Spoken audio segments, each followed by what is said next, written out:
Can I whistle? You're totally in it.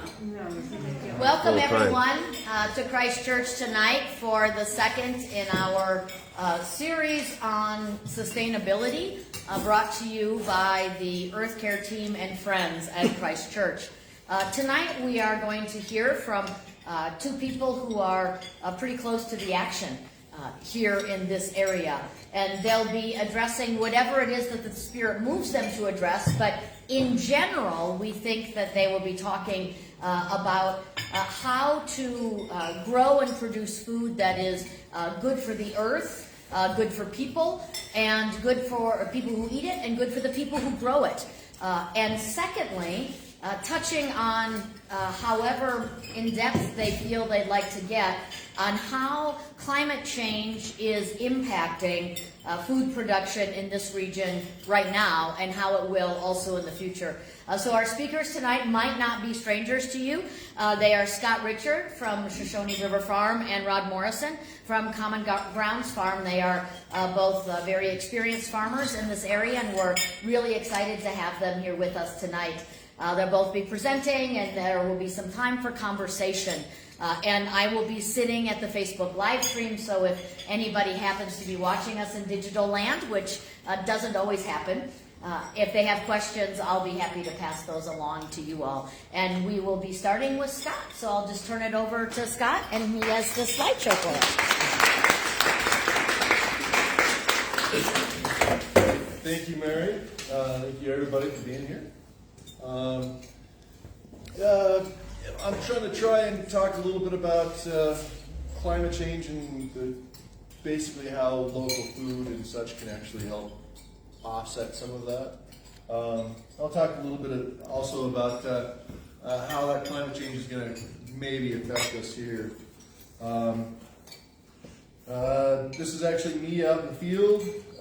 Broccoli is to my right, and beets are in the middle of where I'm harvesting that.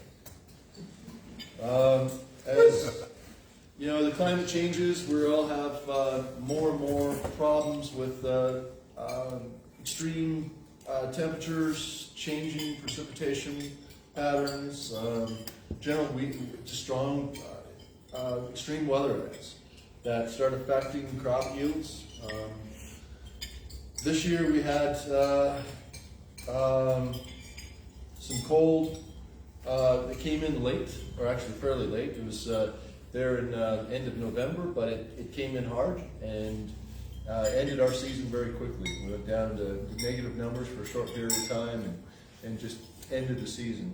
At the beginning of the season, we ended up having a lot of rain, and which kind of delayed our season starting. So those are kind of some of the impacts going on. Here in Park County, estimates that the best estimates they have are that we're going to receive more precipitation in this area, but it's going to come more as rain. So less water is going to end up going into the reservoirs, things like that.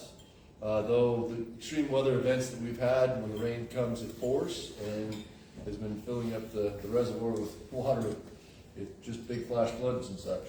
But,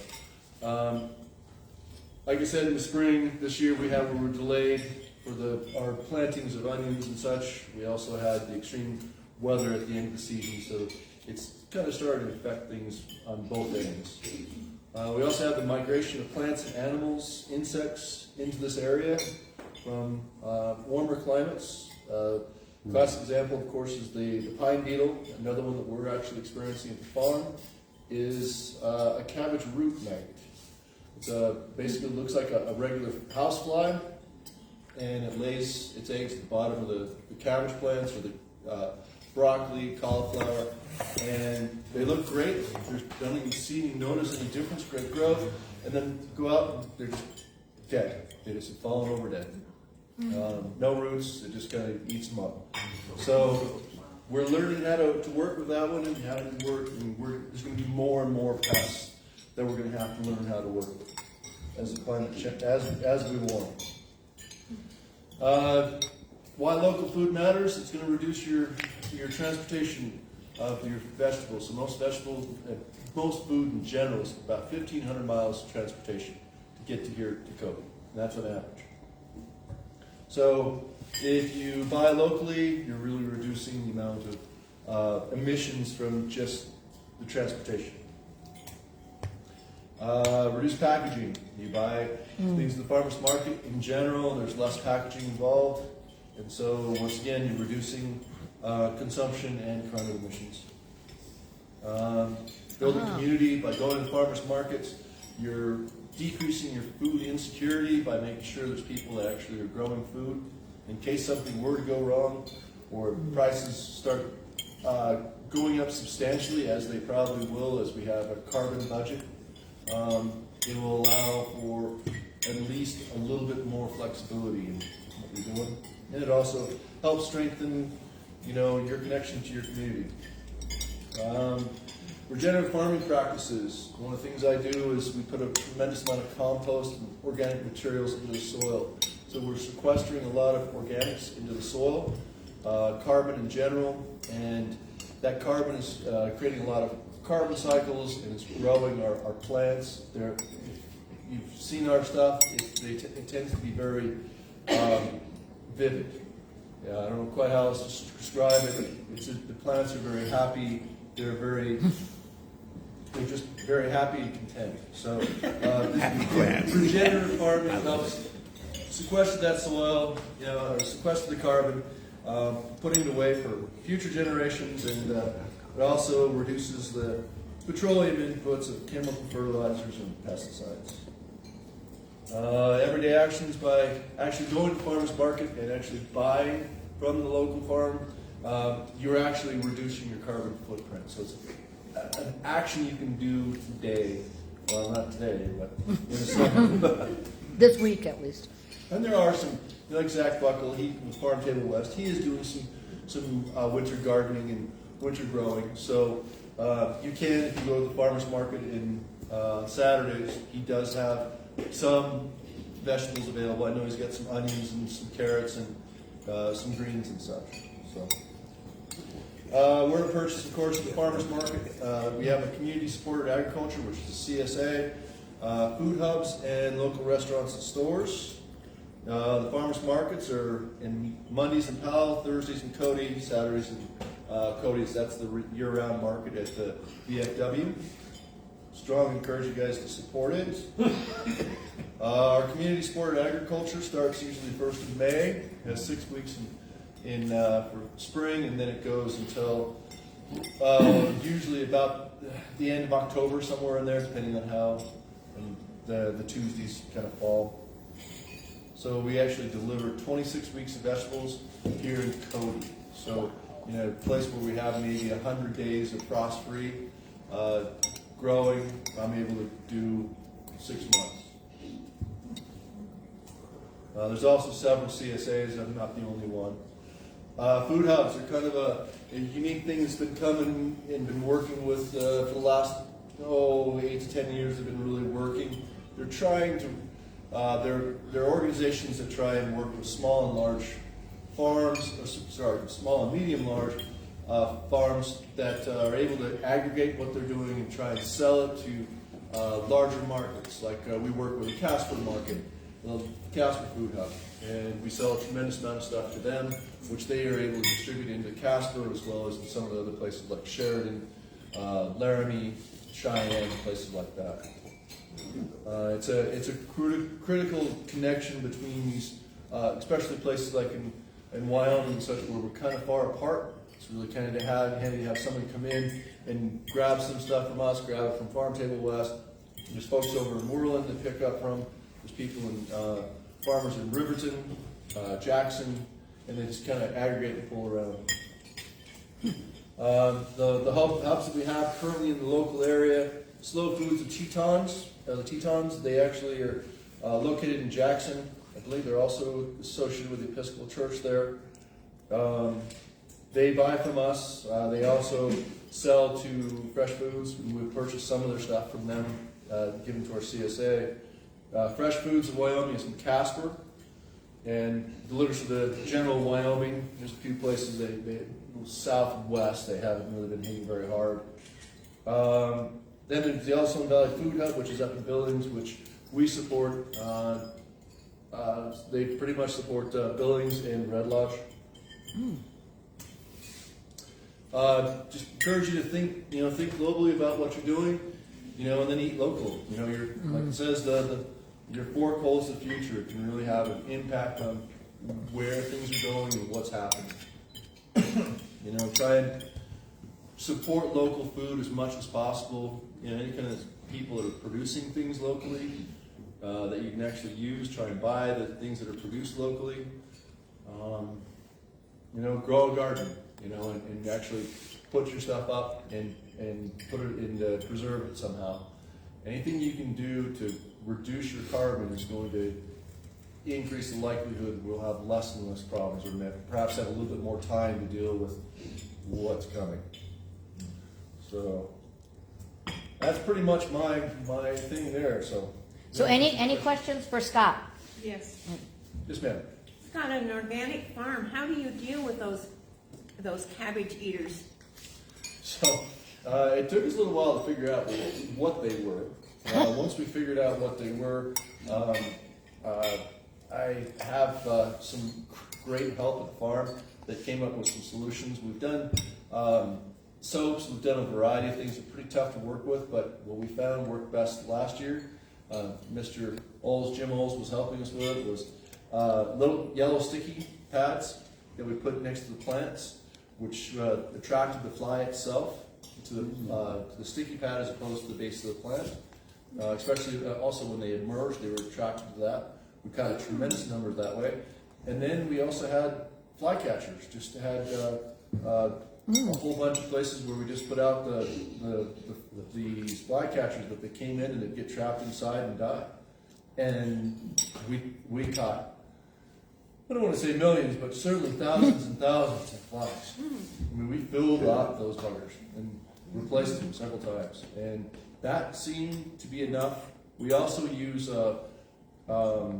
insect covers, which help with a little bit of control, but those buggers, all you have to do is pull it off to do some work and put it back, and the flies are already in it.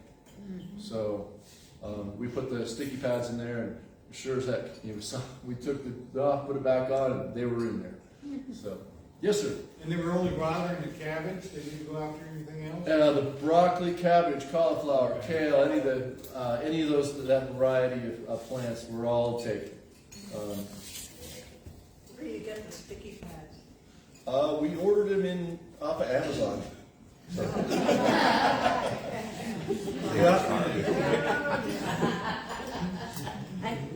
I'm sorry, did you say they look similar to your regular housefly? They- Did I hear that? They do. They look. Unless you look real close at them, they look like a regular housefly.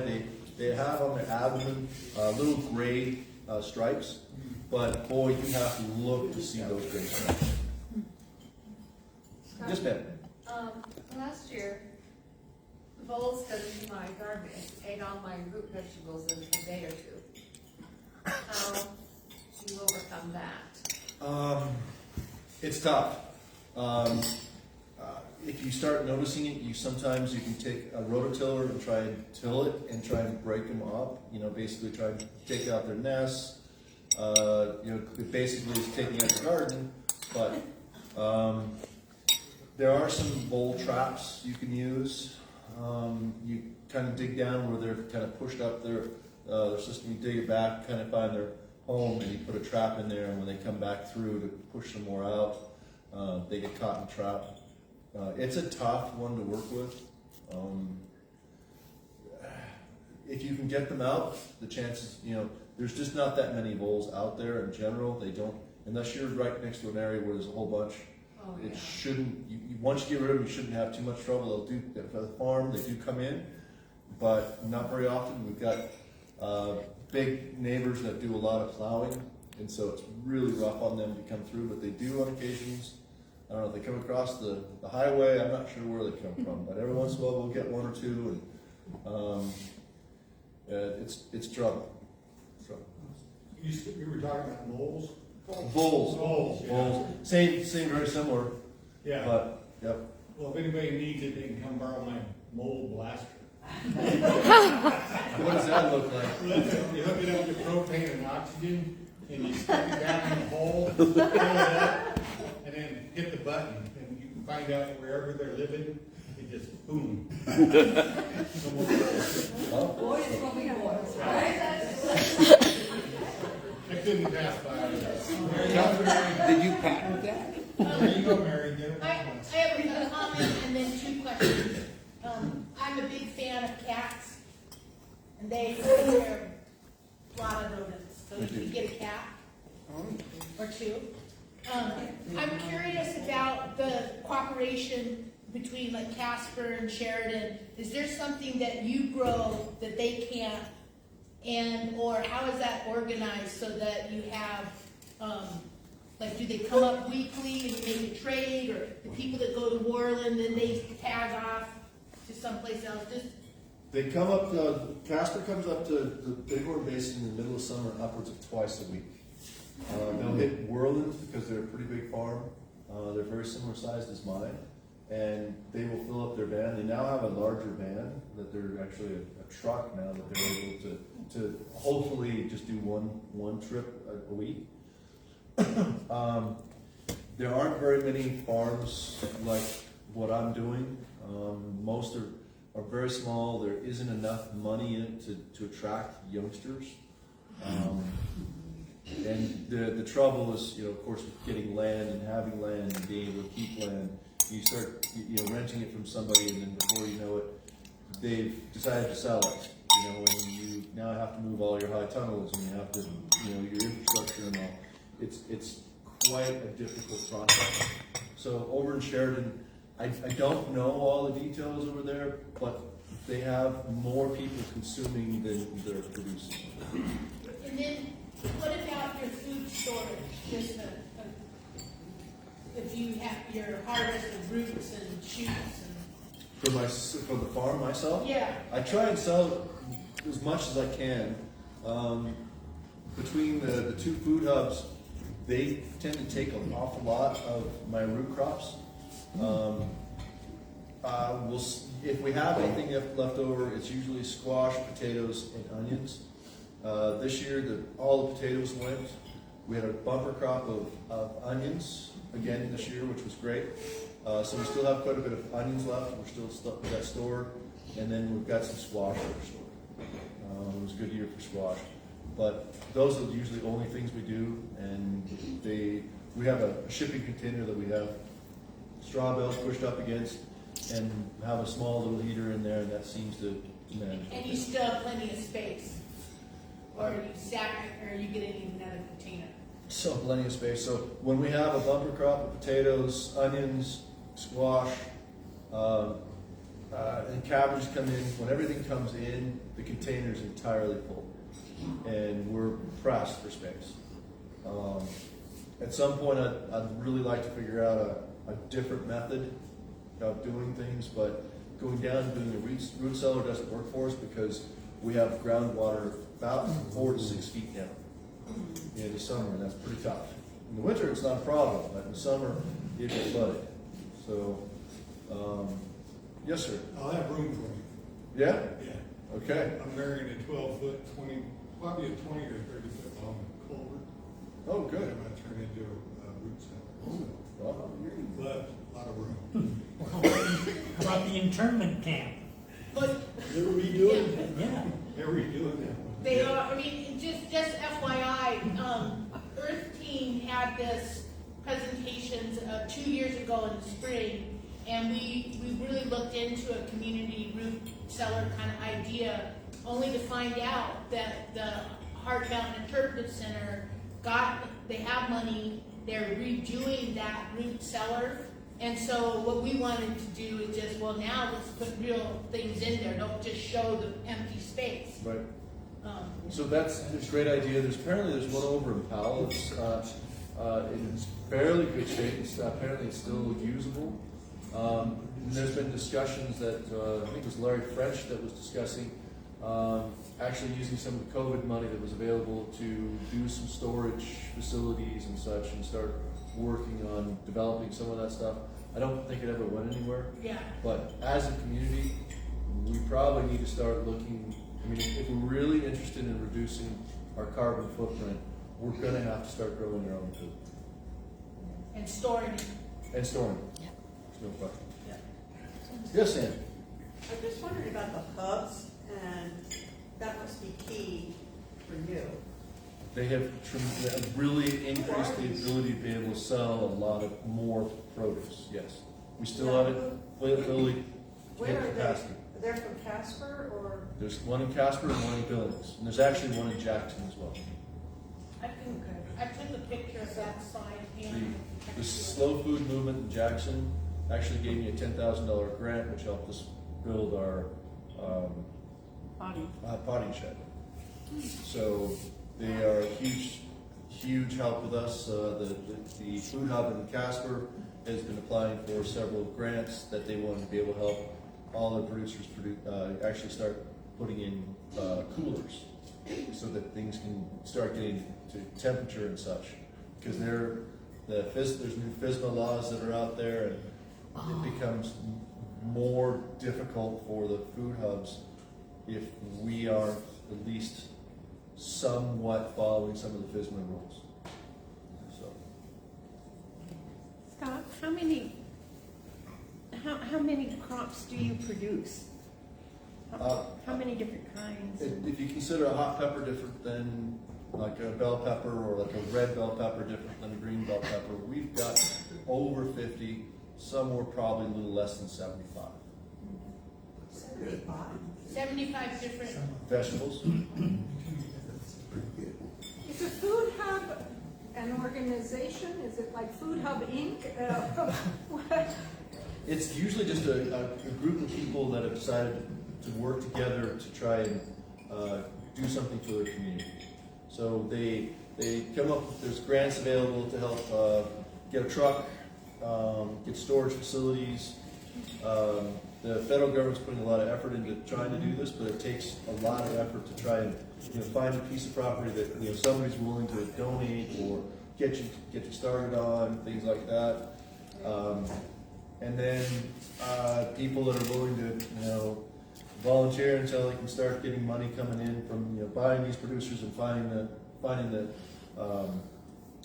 different consumers. So the one in Casper started 4 years ago, and the last 2 years have really expanded tremendously. Once you get out there, it's like people don't understand who you are, what you're doing, and it takes a little while. But once they do, they start finding you at for the restaurants, and they've got a huge CSA themselves. They've got over 100 or 150 people in their CSA. They've got a lot of places to move the stuff, and so once you get into that and you have access to a lot of stuff, more and more people come and wanting to buy. So they're producers. They are more of an aggregator.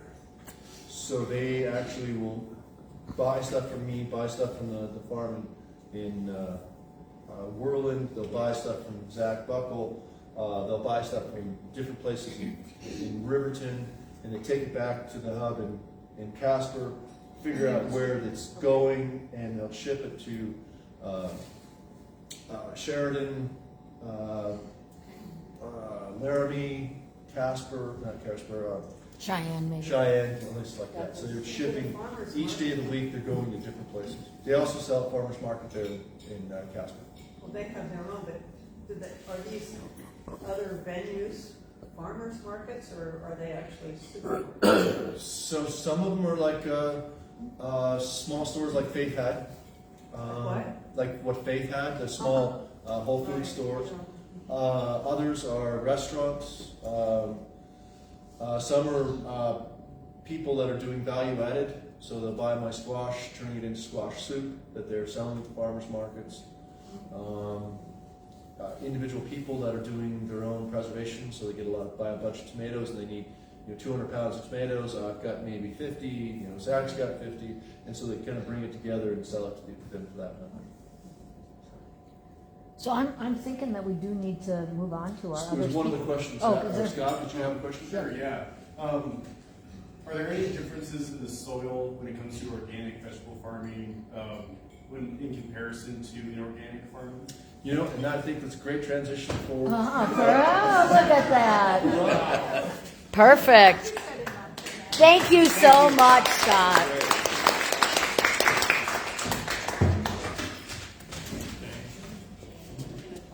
I hope so.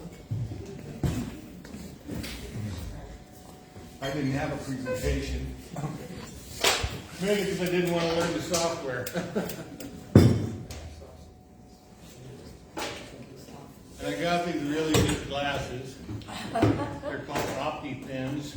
You can pass them to your phone, so you always have them with you. And they just hang on your nose, so if they fall off, that's what I'm doing, is putting my eyes back on. You asked a question about what's the difference between what Scott does and what I do. I don't know that there is a lot of difference. In fact, Scott and I have had numerous discussions about that. And mine came about mainly because it's a much broader base. The USDA. Well, let me start from the beginning. I got on the Wyoming Business Council because of Dave Friedenthal, and I co-chaired it with him. And he wanted me to do something for agriculture in Wyoming. So that was a kind of a broad statement, because agriculture is something that people in Wyoming don't pay a lot of attention to. Even the people that are farming the land, most of them are more interested in the oil and the carbon that they have underneath it rather than the crops that they grow on it. But we had an ag business division of the Business Council, and they were looking at this idea of organics, which this was early 2000. So I thought, well, I guess that's my edict to see what that's all about. So I met with the people that wrote the standard. They took 26 years to get that standard through Congress. Now, they were the same people like Scott that were local farmers, small farmers, that understood what it takes to grow food from a sustainable standpoint. And that was the argument that they had to take to Congress to convince them to make a food label that has legal standing in the marketplace, meaning that if you use it and you're not organic, you're not certified, you're not inspected, it's a $10,000 fine and about 5 years in jail. So, it became for me thinking, wow. So what you're doing now is giving the farmer the power, the market power. Because now you've got a seal that says you do it sustainably. And that opens up a broad market. But with corporations owning our government, like they do, because money is speech, they stopped it from happening. And by stopping it, they got written in the standard that no inspectors and no certifiers could talk to farmers. So it went basically nowhere. And I was in Chicago when that happened at the OTA, Organic Trade Association meeting, and was standing there with the people that pushed it through Congress and got it to the point where it did become part of the FARS and DEER's illegal standing. But I asked them, well, what happened? How'd you get it done? What'd you have to give up? Because you don't get nothing in Congress unless you give up something. And that's what they gave up. That the certifiers and the inspectors couldn't talk to farmers. And okay, but that's kind of put the squash on trying to get anything to change. So that's when I got back in Wyoming and wrote a grant through USDA. Got $250,000 to put together a business plan, come up with the idea for a meat processing facility, which was going to go in the Air Force Base outside of Powell. This was 20 years ago. So I made a lot of people really excited. Powell was thrilled to death with the idea. They were very excited about it, even though we didn't have any organic cattle. But the whole idea of having a processing plant, which Friedenthal originally wanted to do, but stock growers didn't want it done. NCBA, National Cattlemen's Beef Association, which are the feedlots, which are owned by the processors. Yeah, I stepped on some real toes, and they showed me how much power they had. So we didn't get it done. But anyway, we went ahead with it because I made connections in Columbus, Montana with a processor up there, paid for his certification to get certified organic. So as a processor, he knows what he needs to do to keep things clean from an organic standpoint. And we started processing cattle, and part of that $250,000 that we got was to build a website. So we had Eric Roberts with Visions West put together a website, which at that time had to be coded because there was none of this software now where you can just pick, plug, and paste, and simple, really. So we paid for a coded website, and we hit the market with what I was able to raise on my farm, which was about 20 head. So we took 20 head to the market, and we worked for 17 years. When we got done, we couldn't, well, before we got done, I would say within 8 years of us starting, we were sold out in 2 months. So selling that supply was not a problem. So what it became was a supply problem, not a demand problem. So we couldn't generate anybody, get any other producers to get engaged into the organic idea. So, but the organic idea is a broader based idea. You know, it's going to feed more people if we're able to transition more of our farms into growing food and doing it in a sustainable way. But that's my story on organics, and there really isn't any difference between what Scott does and what organics is, other than you got to pay somebody to come and inspect what you do, which can be kind of irritating. Somebody you can't talk to. Huh? Is it still somebody you can't talk to? Yeah, initially that's what it was. I mean, the people I had coming and certifying me didn't know anything about ranching. They didn't know anything about raising a cow. So it was a little bit of an educational process. And then finding an inspector or a certifier that understands what you're doing. And I had to go through, I think, 3 different certifiers before I ended up with the state of Montana, who brought in their own certifying agency, and they understood what I was doing because they had people in Montana that were already doing it, so it made it a little more simpler. So what's the story about what you're doing now? Well, right now I'm in the process of doing freeze-dried meals, more of a vegetarian meal, and selling that on the marketplace. So hopefully I'll be able to still do what I originally wanted to do, which change the way food is produced in Park County in the organic way. I mean, not that you're not doing it organically. I'm just saying you got to employ, to get the protection that you need as a producer, you need to employ the federal government on your side, and that's the seal. Because if you own the seal as a producer, then you've got the market yours. It's not a commodity anymore. You set the price. So it takes it out of the commodity market and puts it in a different sphere of economics.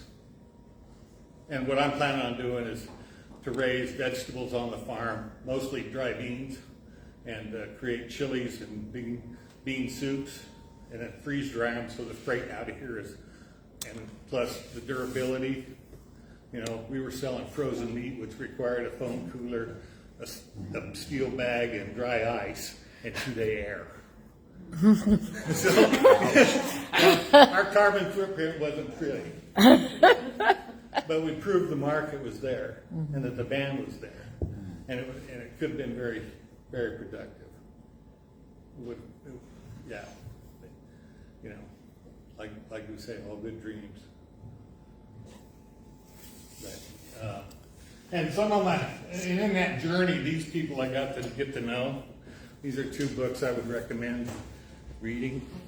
This is Wendell Berry, Bring It to the Table, which is it's a summation of his novel from 1970, which was The Unsettling of America.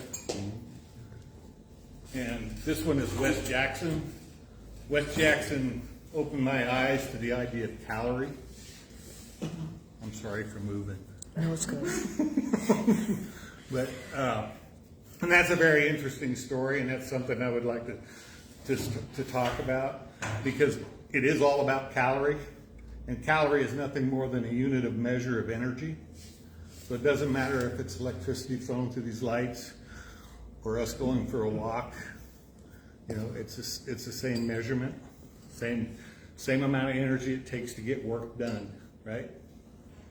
So when we all go to the grocery store and we are buying what Scott said is a highly carbonized food source, right? What you want to keep in your mind is your grocery bag. When you go to the grocery store and you get your groceries, take them home, get on Google, and say, how much calories in a loaf of bread?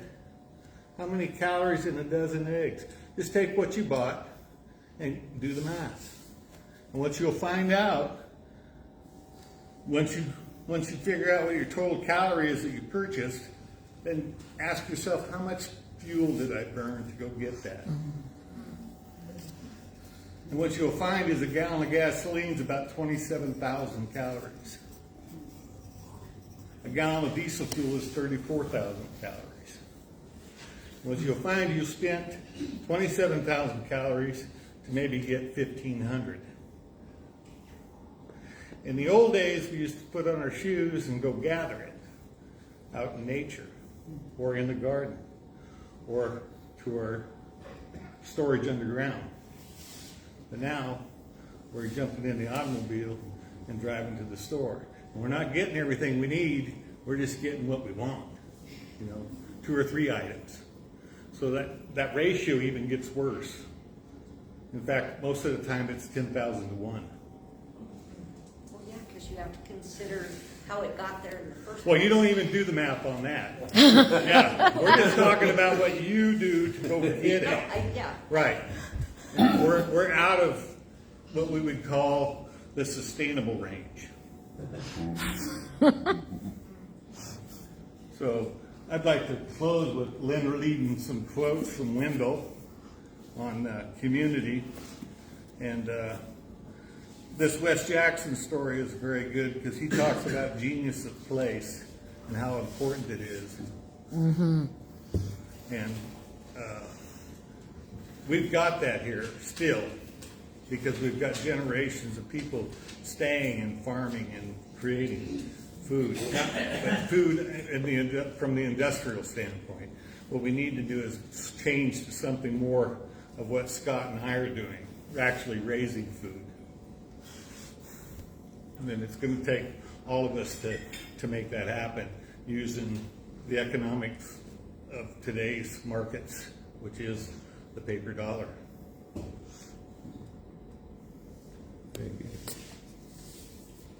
So 2 different statements by Wendell Berry. Can everyone hear me all right? Okay. Yeah. Soil is the great connector of lives, the source and destruction. Sorry about that. Soil is the great connector of lives, the source and destination of all that is. It is the healer and restorer and resurrector by which disease passes into health, age into youth, death into life. Without proper care for it, we can have no community, because without proper care for it, we can have no life. Kind of digest that for a little bit. Can we actually suppose that we are wasting, polluting, and making ugly this beautiful land for the sake of patriotism and the love of God? Perhaps some of us would like to think so, but in fact, this destruction is taking place because we have allowed ourselves to believe and to live a mated pair of economic lives. One, that nothing has a value that is not assigned to it by the markets, and 2, that the economic life of our communities can safely. And those are 2 thoughts that I've definitely ingrained in my brain that Wendell has shared. And Wendell is certainly my inspiration for doing what I'm doing. He's able to take words and put them together and make total slouch. I wish I could have put it all together like that. He's masterful at it. And he's a farmer. Yes, he is. Yeah, so. Have you met Any him? questions? Have you met Wendell Berry? I did. Yeah, it was great. It was a great meeting. In fact, what was even cooler is Wes Jackson came to the house, and I met him at the door, and he goes, "It comes from an old friend of mine that I need to be your buddy." And I said, "Really? Who's that?" He said, "Wendell Berry." And I went, whoa, he remembered. Yeah. That's cool. Yeah, it was cool. But when I handed him my business card, and this was in Jackson Hole, because he did a speech for the library to raise money for it. It was put on by Sarah Flintner, Carol Bell's sister.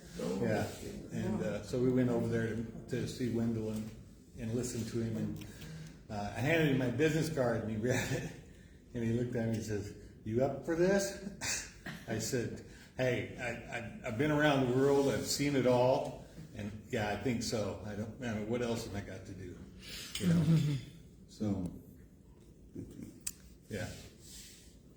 But thanks for letting me come and speak. And yeah, if you got any questions ever, call me. Any other questions for Rod? It is complicated. I Catherine? have two really different questions. The first one, and for either one of you or both. I assume that you have to heavily amend your soil here to grow vegetables. Is that Oh, correct? Yeah, well, very much so, yeah. And that was part of my When you amend it with manure. just manure, I use as many carbon sources I can. The more different carbon sources I can get my hands on, the more diverse and complex the soil is, and has got more life in it. So unfortunately, right now it's corn and straw, barley straw. I can't really get a whole lot more else in larger quantities, even manure. Right. Manure, yeah, manure.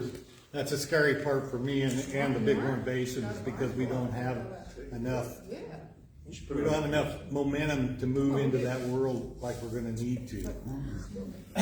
For the soil amendment. For the soil amendment, that's correct. There's an awful lot of And herbicides, professional herbicides that are lasting. I got dosed right when I started the farm, and we even last year are still having problems with getting tomatoes. they've got herbicides now that they're uptakes from the plant. I mean, the plant themselves that you're trying to grow will uptake the chemical, but the chemical will not affect that plant. That's how well engineered it is.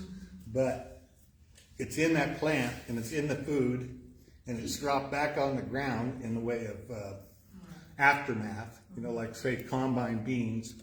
So basically you'll combine your beans and you'll throw the aftermath out of the combine, and then the next year try to grow something else on top of it, and you'll see the windrows from the aftermath of the beans, which carry the chemical back over to the next year. And some of them go up to 5 years. Mine are well past 5. They say it's 5 years, and the half-life is upwards of a couple of months. But that's maybe in California where it never freezes and it stops. You get enough heat going, you might. Yeah.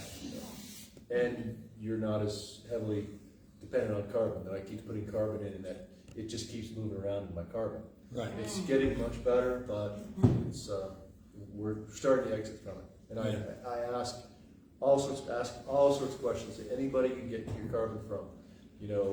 What'd you use? What did you use? Can I see the container? You got the information. A lot of them can't remember the name of it. I know it was something new that they came out with, and I can't remember the name of it.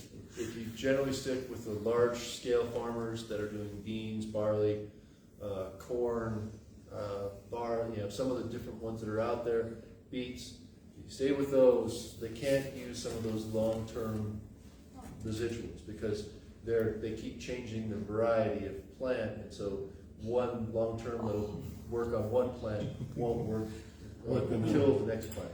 So they don't use those.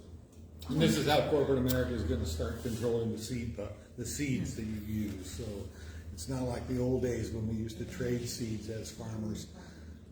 So the Second question. I have is, organic food is expensive. And and you said, we're only gonna become fully sustainable if we all begin to grow our own food, and I mean, most, except in third world countries, the average person does not know how to grow their own food and is not, gonna magically turn into a farmer. But so I'm wondering, how do you get past that? Because in order to make the majority of food production sustainable from an environmental standpoint, it would have to be a lot cheaper because it has to feed people who have very limited incomes for food. And how does that happen? Well, if you allow me to jump in here, right now, our food is cheap. It's conventionally done because of subsidies. The only way, if we want organic food that's highly nutrient dense, we have to move our subsidies from where they are now into more of the organic. But is it only subsidies, or is it also an economy of scale? Economy, it's also part of economy of scale. And it's hugely, and the other point is, it's hugely carbon driven. Right. But it's also connected to your health. In the 1980s, 18% of your dollar went to food costs, and 9% went to health costs, and now it's reversed. So you're either going to pay now or you're going to pay later in terms of your health care. I'm definitely not against organic or agriculture, But how can it do it? How does it solve a problem? And when we had, back in the 60s, but the Green Revolution came along as a tremendously, as a huge life-saving, millions and millions and millions of people in Asia were able to survive, and that population was able to continue because of the advent of, the various changes to the crops themselves, and then the use of these chemical additions. So now we have this enormous world population. Windows says how does that become, how do we switch our system to feed that number of people in a sustainable way? We eat the flies. Eat the flies that Scott catches. Well, yes, there are places where people eat it. So that's one of the problems with climate change and the climate change initiatives, that food is going to become, even conventionally grown food is going to become increasingly more and more expensive. That the carbon inputs, as Rod says, the gasoline and the diesel that run the tractors, the transportation costs, are all going to run into each of our individual carbon budgets. And we're going to have to, by 2035, we have to halve our carbon consumption. So that means you're going to have to drive half as often. You're going to have, your house is going to be at least half as small, or some sense of that. You're going to be buying food. If you continue to buy food from Albertsons, that's going to be part of your carbon costs. And so the only way that we're going to stop consuming carbon is those prices have got to go straight through the roof. And I've heard numbers, stupid numbers, but I'm hearing probably 8 times more than what you're paying now for energy. And for the short term, upwards of 2035. And that means those that have will still be able to have warm homes and be able to fly wherever they want to and do things. It's the people that don't have the means by which to pay are going to have colder homes, have less ability to drive, are going to be having to eat very differently. It's a concern about the whole, what these carbon initiatives are going for and what we're hoping for. I don't think they're realistic. I think one of the things, and I don't know if Mary shared this with everybody at the last meeting about climate change, but her and I brainstormed some ideas, and we came up with what we felt like, wow, That's a damn good idea. I don't know that we could talk anybody into it, but we may get there. And that is, we take our currency, our paper money, and we say 1 penny of that currency will buy you 1 food calorie. So for 20 bucks in paper, you can eat for the day. That's kind of equitable. The other thing about it is the price of diesel, the price of gasoline, the price of electricity. They go through the roof because it's all based on the present value of food calorie. And food is the one thing that we have to be able to produce. And if we don't get in front of this thing called climate change, we're not going to be able to produce it. I mean, this year was the first time in my life living in Park County, and I don't ever remember my grandfather telling me this, that he was able to do it, but I raised a hay crop with just rain. 14 inches of rain at my elevation on our mountain this year. Unheard of. Didn't irrigate one time. So, I mean, and I agree, we need an equitable way to make change happen. And it's not going to make a lot of people happy. But we've got to take our currency, which is our most powerful thing we got. And why, I don't know, but, you know, and just say no, because we used to value it on gold, right? So now we can say it's valued on food. And then we shut everything down. We don't need to produce anything anymore. We got it all right here. Everything we got. And everything we got, we trade based on a calorie. So everything has a calorie basis. This table, that chair, everything. So there's value in the things that we have gotten, which then you can trade for food until you're in a position to grow your own. It certainly would increase the number of growers if price of food went up tremendously. Kids would be able to afford to buy a piece of property or, you know, make a living off of a piece of property. We've got to get young people growing. The average age of farmers, last time I heard, was 58 years. Oh, yeah, I think it's higher than that. it was 62 when I got into organics. So it's way past 55 by now. Yeah. We have multiple issues coming due all at the same time. Yeah, I mean, it's like a crescendo. Yeah, it's like a perfect storm. Yeah, a perfect storm.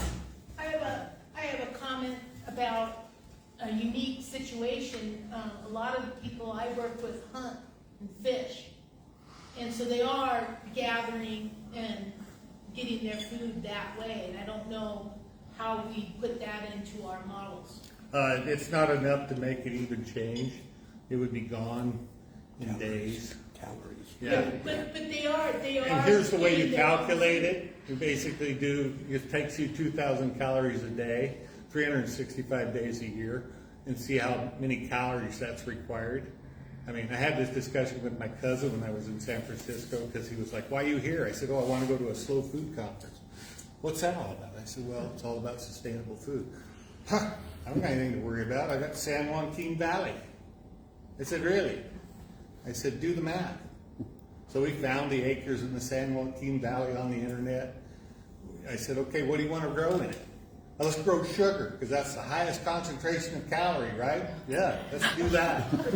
So we put that number together with the acres and the yields, and I mean, it got exponential. It did.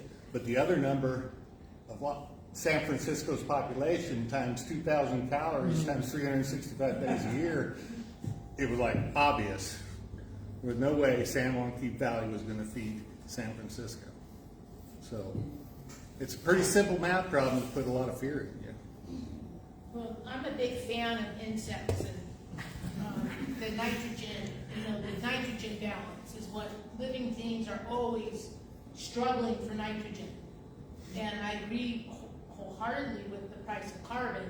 We make that high, then we're going to have to do other things. But I do think there is a resilience to, especially in this climate where it's difficult to have a long growing season. I don't think we've saturated all of our hunting, you know, and I mean, Elijah was the one that told me, pound for pound, the fastest way to grow your own food is to grow chickens. And we did.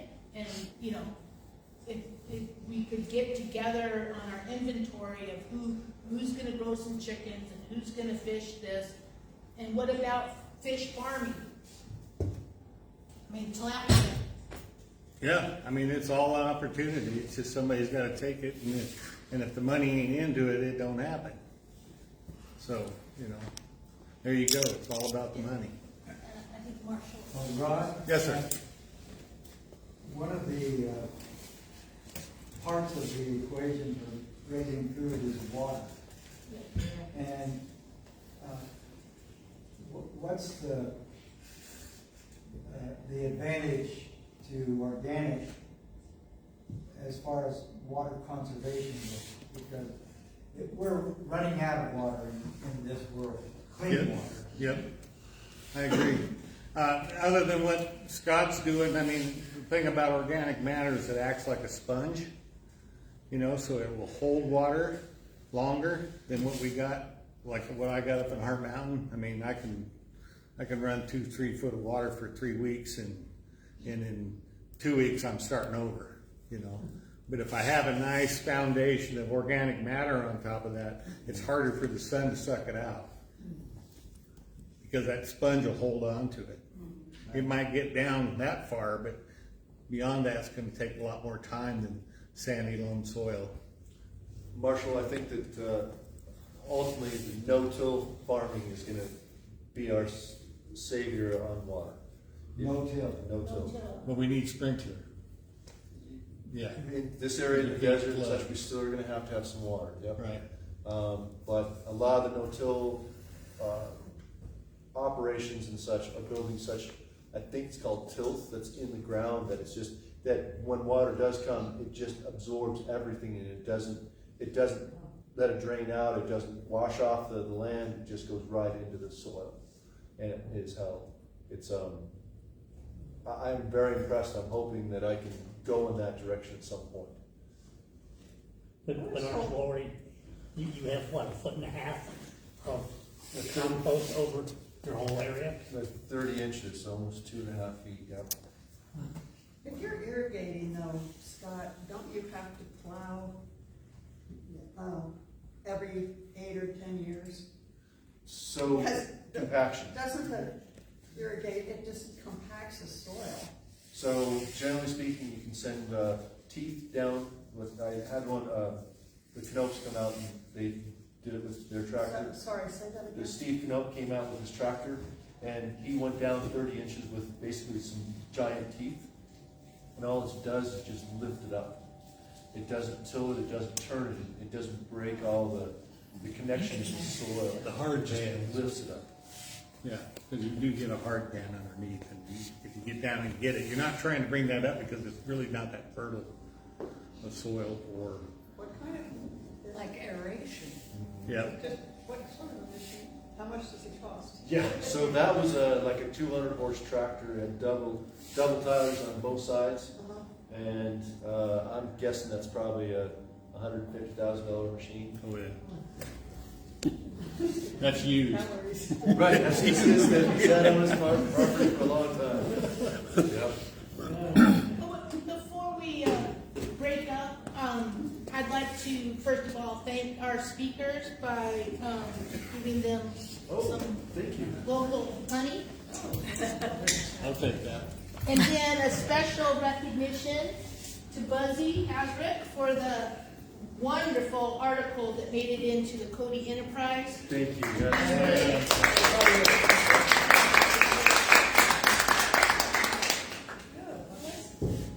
Sounds like the old thing. And I want to thank you, Mary Pocket and Christ Church, for letting us use this space for these series. I think everybody's thinking about what we can do and more of what we can do. And I'm glad that we got this topic on food and food production, because we kind of missed that in the last 2 years. So I'm really, really grateful all of y'all showed up too. Ernie, do you want to see something? No. He wants to go. All right, thank you, everyone.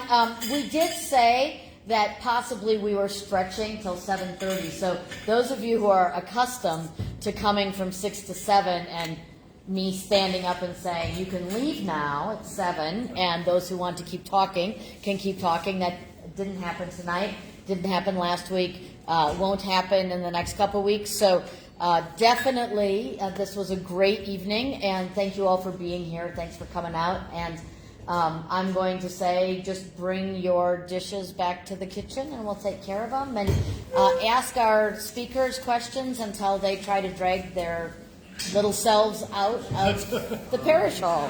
Thank you all.